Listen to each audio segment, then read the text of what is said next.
मेरे दोस्तों, अगर आप अपनी दुआओं को कबूल कराना चाहते हैं तो फ़र्ज नमाज के बाद दुआएं क्या कीजिए। जैसे ही इमाम साहब सलाम फेरे या फिर अगर आप फ़र्ज नमाज पढ़ रहे होते हैं तब जब एक इंसान अत्तहियात के अंदर बैठा होता ना, तो अत्तहियात जब पढ़ ले और दरूद शरीफ जब पढ़ ले तो उसके बाद दुआएं कबूल होती है।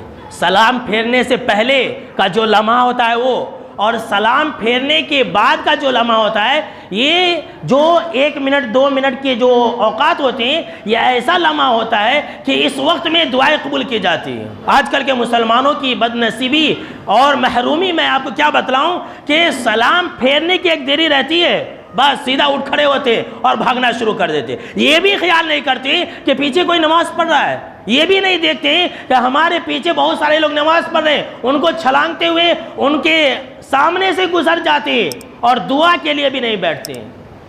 मेरे दोस्तों, ये जो औकात होते हैं ना फ़र्ज नमाज के बाद के जो लम्हे होते हैं, ये ऐसा वक्त होता है जिस वक्त अल्लाह रब्बुल आलमीन दुआओं को कबूल कर लेता है। तो आप उस वक्त दुआएं मांगा कीजिए, चाहे वो हाथ उठा करके हो या बगैर हाथ उठाए हुए हो। अल्लाह रब्बुल आलमीन इन लम्हों में दुआओं को सुन लेता है। अगर आप अपनी दुआओं को कबूल कराना चाहते हैं तो आप उस वक्त दुआएं क्या करें जब बारिश नाज़िल हो रही हो और जब नमाज के लिए इकामत कही जा रही हो।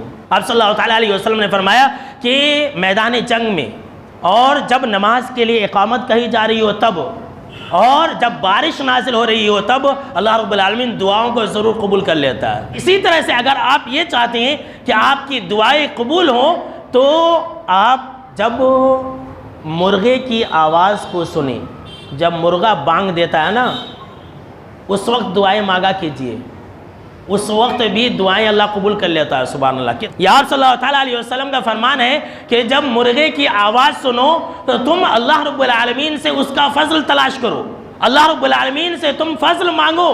अल्लाहुम्मा इन्नी अस्अलुका मिन फज़लिका, ये दुआ पढ़ लिया कीजिए, हर चीज़ आपको मिलेगी, हर चीज़ आपको मिलेगी, जो चाहिए सब आपको मिलेगा।